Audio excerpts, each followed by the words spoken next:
Hey guys and gals, welcome back for episode 2 with Super Bowl 2. After some feedback, and it seemed like people enjoyed the last video, so here's the next one. So this was Super Bowl 2. The Packers played the Raiders, and the Packers won 33-14. Bart Starr was named the MVP of the Super Bowl. But he didn't even play the whole game. The Packers were so far ahead. I'm gonna forget his first name now, but his last name was Bartowski. The backup quarterback came in the fourth quarter, I believe it was, to finish the game. So this card is I believe it's Topps. It doesn't have the name on the back, and it doesn't have the year, but this is from 1969, and I got this card in a trade with an old Beckett member. Some of you older ones might remember him. It was Bojesvab, I think is at least how I pronounced his username. He was the resident Prism Packers super collector at the time. And he had an extra one of these, and so he threw it in a trade for me. At some point, I'd like to upgrade it to a graded version, but for now, this is what I got. There was a card at one time, just like the one I had for the Super Bowl I, the in-person Starr autograph. It was PSA certified, but it was a little too pricey at the time, and then when I went back to look, it was gone, so I missed out on that opportunity. So we'll see. Hopefully I can upgrade in the future. As far as the game goes, it was interesting to watch. The Super Bowl II was much more like today's NFL in the sense that both quarterbacks were throwing the ball well. Guys seemed to be catching well. The tackling was better. They were still, it's kind of funny, they look a little awkward compared to today's athletes, and maybe that's because of the crazy work that these athletes of today put in to be the athletic freaks that they are. So things are a little stiff, and so some of the maybe animations, that, if you want to call them that, of the tackles and catches, and it was just kind of funny to watch. They look awkward. It was kind of neat. The broadcast that I saw was uploaded by somebody from a DVD set they had, and the broadcast was mostly radio voices or radio commentary, and they didn't show every play of the game.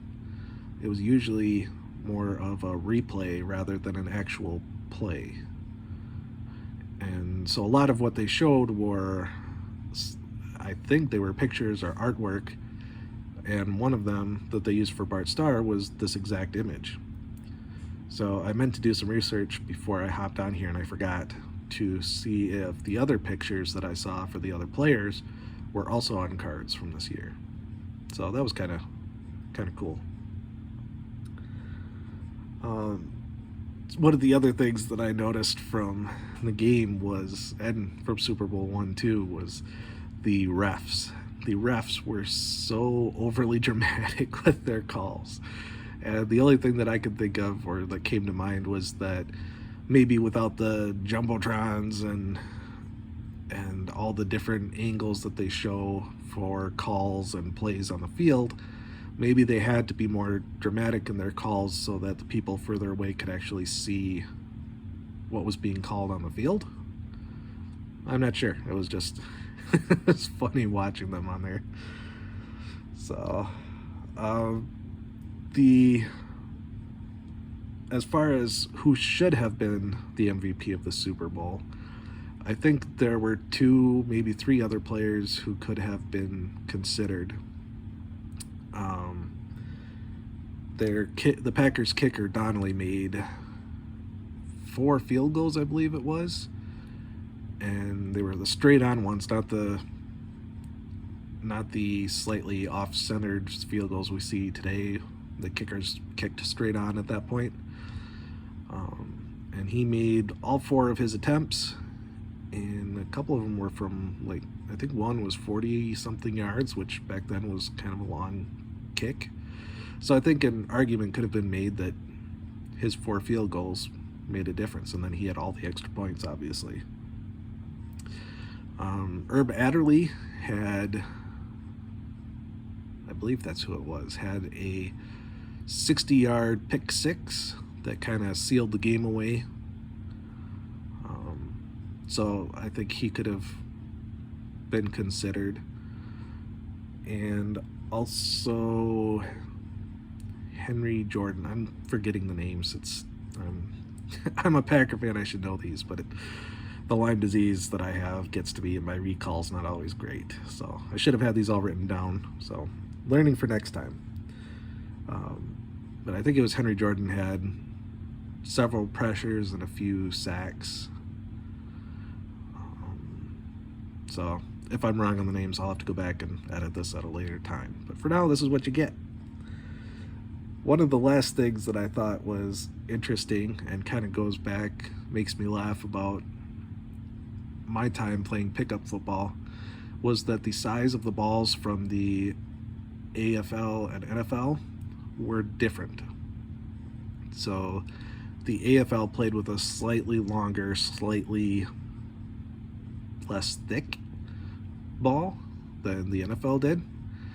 And so as each team went on offense, they switched balls so that the offense could play with the ball that they were most comfortable with. And I remember a lot of the pickup games, some of us played with a high school or college ball, and others played with an NFL-sized football, so we'd switch balls in and out when we were playing against different neighborhoods or different churches. And so it was kind of funny to see an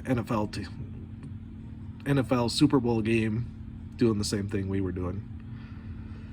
So that's about all I've got for you guys. Hopefully this one's a little bit more entertaining than the last one, and critiques are always welcome, and hopefully the next one will be even better.